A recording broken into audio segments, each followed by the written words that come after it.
We know what's going on here in the United States, or maybe we don't. We're just confused. And as Nicole Petalidi said, there's going to be a lot of people taking some money off the table, especially come the elections here in the United States. So maybe you should go elsewhere. Danladi Verheijen is with us right now, co-founder, managing director of Verod Capital. Is that correct? That is correct. So I'm glad you're here because your fund basically focuses on Africa.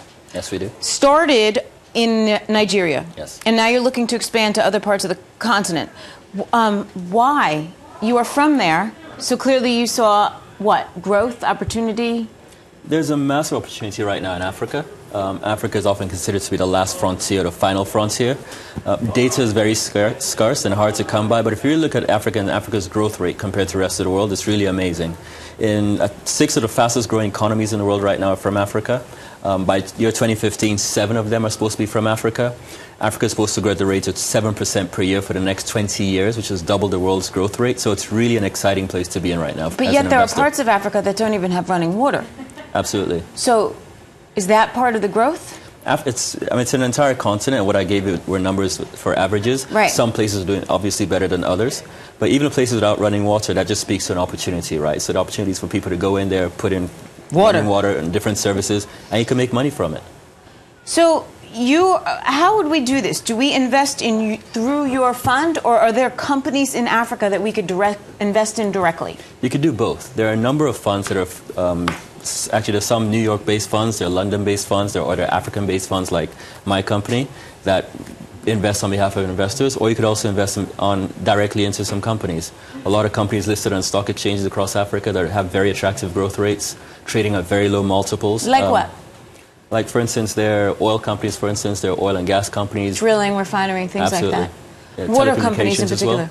Oh, telecommunications. Yeah. Right, because people probably don't even have phones. It's growing fast, but yeah. So you grew up in Nigeria. What was it like? It was amazing. Was it? It was amazing. I had the best of both worlds. I spent a lot of time in Nigeria, but also a lot of time out in the West, in the US, Canada, Europe as well. So you came to the United States to go to school. You're a MBA from Harvard. You have your master's in engineering, economic systems, and operations research from Stanford. That means you could basically build a city. I think so. I hope so. I plan to do. Is that what you're doing back home? Are you helping to rebuild, or build, I should say, the country? We're working on a lot of interesting projects, and absolutely we think we are helping to move the country forward. I could give you 2 examples of projects we're working on. They're just really beneficial for the continent. One is, we started the first aluminum can manufacturer in the country. This is just your basic aluminum cans, which you drink beer out of or Coke out of. And prior to us setting up this factory, cans were imported into the country, which made no sense. Because if you import a can, you're effectively importing air into the country, right? We set up a factory, basically bring in these massive aluminum coils, cut them up, and sell them locally. Do you is aluminum indigenous to Africa? We have to import the aluminum, but it's a manufacturer can make an order for cans and get cans delivered within 3 days of making the order, versus 20 weeks before, where the cans come across the ocean on the ship. So this is classic import substitution. It creates local employment. It's good for the economy. It saves us from importing goods into so the good is cheaper. Very efficient. And people have jobs. Absolutely. So you're employing people. You're creating opportunity. That's one opportunity. The second is we're building the first railroad across the city of Lagos. And if you look at Lagos, Lagos is supposed to be the 3rd most populated city in the world within the next 20 years. Yet of the top 20 most populated cities, it's the only one without a railway network.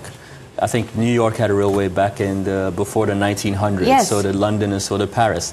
Lagos does not. Traveling around Lagos, it's chaos, it's absolute congestion. There's 15 million people, and there's no rail. There's no rail whatsoever. So you're creating a subway system, basically? Yes, we are. It's above ground. It's above ground. 27 kilometers. It's about 18, 19 miles. It's going to be the first of its kind. It's the largest public-private partnership the country has ever had. I put together a consortium, we as Verod put together a consortium, won the bid with the government, and we're bringing in all the trains, all the signaling systems to run the trains, and management to run